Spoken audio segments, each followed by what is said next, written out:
Hey guys, the objective with this video is to do a mixed loading case with two-way drainage and beta equals a half.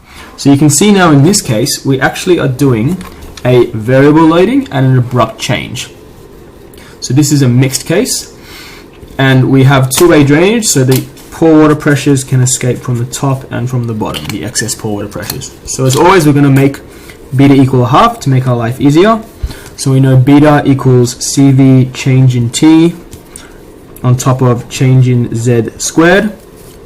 So by letting change in T equals 0.25 and change in Z equaling 1 meter, that will allow us to get beta equals a half on 1 squared. This equals a half.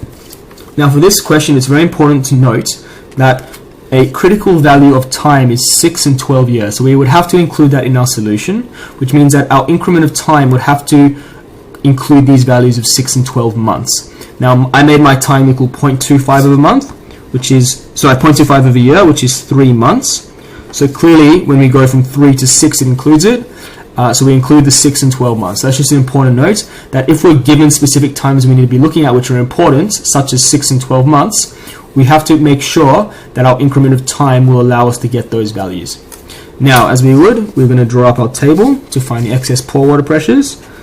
So we have time, the stress, the change in stress, and the layers up to Z equals 4.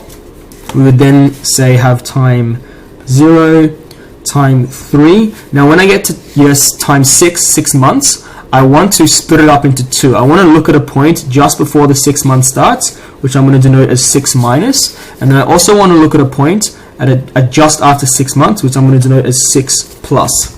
So we can then move on to 9, 12, the same thing. We're going to look at a point 12 minus and 12 plus, so a point just before 12 and a point just after 12.